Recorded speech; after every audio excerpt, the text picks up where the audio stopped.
primera pregunta que tenemos que contestar es, ¿el budismo es una religión?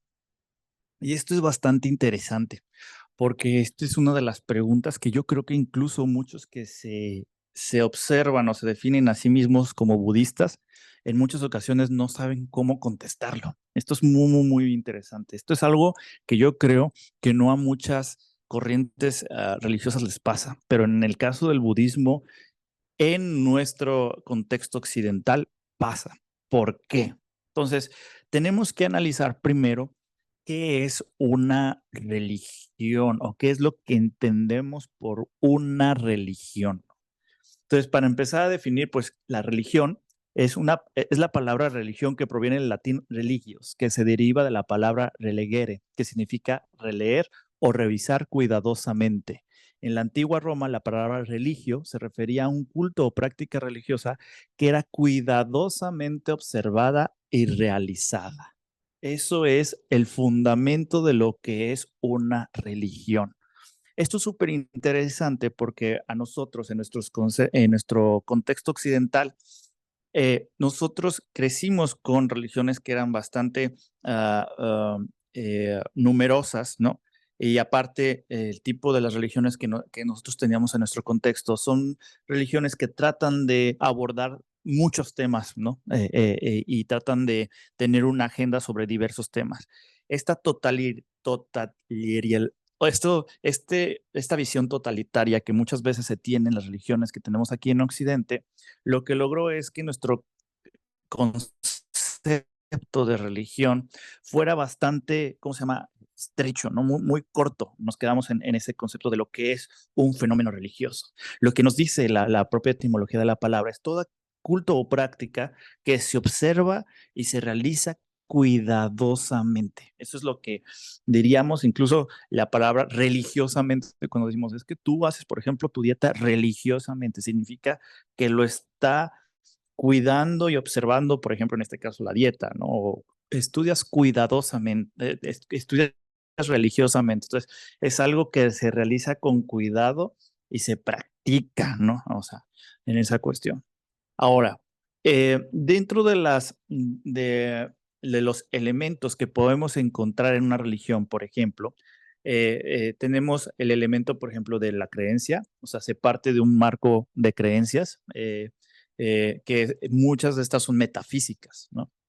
Que tienen que ver con la trascendencia, no solamente con el aspecto material de los fenómenos, de esto que alcanzamos a ver, sino que tiene que ver un aspecto trascendental. Por eso se habla de de una metafísica. Entonces, este elemento está presente en las religiones. Hay elementos de creencias, luego de prácticas, ¿no?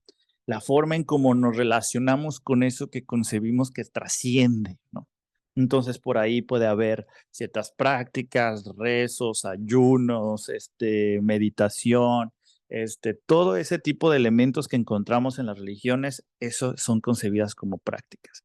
Luego existen textos o cuerpos de donde se plasma de cierta manera la enseñanza, ¿no? Todas las religiones tienen estos textos que de cierta manera se adhieren los practicantes para tener un marco teórico en el cual practicar, ¿no? Luego existen líderes, ¿no? Donde de cierta manera a través de esto se van creando cabezas de liderazgo y a través de ellos se crean comunidades donde podemos ver o podemos definir un cierto número de personas que sostienen las creencias, prácticas que se adhieren a los textos y que tienen un líder. Y esos elementos están presentes en una religión. Por ejemplo, a nosotros, en nuestro contexto cultural, pues fácilmente identificamos estos elementos, por ejemplo, en la religión católica, ¿no? Vemos cada uno de estos elementos y pues concebimos o podemos atribuirle, pues sí, efectivamente el catolicismo es una religión, ¿no? Y incluso algunas otras religiones que están en el espectro cristiano, ¿no? El catolicismo está dentro del espectro cristiano, pero por ejemplo las protestantes o otro tipo de creencias podemos identificar estos elementos muy visiblemente. ¿Cuál es el problema con el budismo, no? De cierta manera. El problema del budismo es de que, en nuestro contexto, nos llega de Asia, ¿no? Entonces es algo externo a nosotros. Entonces, todos estos símbolos o esta comunicación que el budismo logra crear en su entorno para poder explicar ciertas enseñanzas, ciertas prácticas, ciertas creencias, pues en realidad culturalmente creemos que son ajenas a nosotros, ¿no? Eso por una parte, o sea, es donde generalmente le agregamos este perfume exótico al budismo, ¿no? Por otra parte, también tenemos de que justamente las religiones que son mayoritarias, que es mayoría en nuestra parte de este globo terráqueo o de nuestros contextos culturales, son religiones que generalmente eh, ah, le piden a sus creyentes o a sus seguidores que tengan una uniliteralidad, una sola vía, ¿no? O sea, es solamente esto, ¿no? Entonces, eso de cierta manera nos juega en contra cuando estamos expuestos a esta religión, porque podemos concebir que lo demás, lo que se sale de esto, es malo, ¿no? O estamos pasando, o está pasando algo malo, o estamos haciendo algo malo, ¿no? En relación a esa cuestión. Y a mí me ha tocado muchos casos que personas que suelen tomar algún curso o ven alguno de mis videos, siempre me dicen, es que esto lo estoy haciendo escondidas porque luego mi abuelita me va a regañar. Así me lo dicen, ¿no? Entonces, sí, esto de cierta manera refleja un poco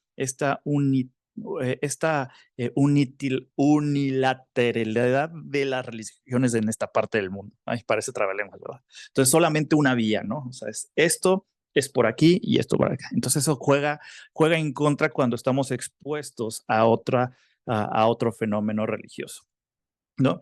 Y una tercera parte, que es lo que les mencionaba, cuando el budismo logra de cierta manera tocar ciertas personas, luego se lleva la disyuntiva de tener una aversión hacia el término religión, ¿no?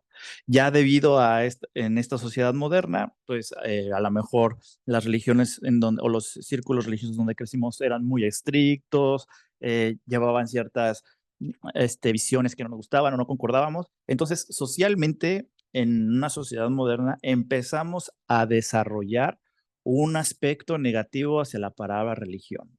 Y a lo mejor hacemos clic con otro tipo de creencias religiosas que vienen de diferentes entornos, pero nosotros decir, ¿sabes qué? Es que esto no es religión, ¿eh? O sea, esto es, y ahí sacamos, y seguramente lo han escuchado de algunos budistas incluso, o de personas, es que el budismo es un estilo de vida, es que el budismo es una filosofía, es que el budismo es una práctica, ¿no? Así lo llaman. Pues sí, estilo de vida, filosofía, práctica son elementos efectivamente de una religión. O sea, sí es eso. Pero también es cierto que el budismo es concebida como una religión global. Y es una religión global porque justamente está dentro del top 4 de las religiones con mayor número de creyentes en el mundo, ¿no? Donde tenemos en el primer puesto al cristianismo, ahí en toda su conjunción con protestantes, católicos y todas esta diversidad que existe del cristianismo, con 2.300 millones de creyentes en el mundo, seguido del Islam con 1.900 millones creyentes en el mundo, y de hecho prácticamente el cristianismo, por lo que leí en las últimas estadísticas que sacan, el cristianismo va de ciertamente en declive en cuestiones de creyentes, mientras que el Islam va en aumento. Esto es un fenómeno bastante interesante. Luego el hinduismo con 1.100 millones de creyentes en el mundo, y finalmente, y muy atrás, el budismo con 535 millones de creyentes en el mundo. Pero si ustedes se fijan, el budismo también es una religión global, prácticamente como lo fue en este caso, en nuestro contexto, el catolicismo. El asunto es que nosotros no alcanzamos a percibir esa globalidad del budismo, o no alcanzamos a palpar esa cotidianidad de una cultura religiosa, porque pues evidentemente está fuera o es ajena a nuestra cultura, ¿no? Pero efectivamente ya estamos empezando a responder la pregunta. El budismo es una tradición religiosa.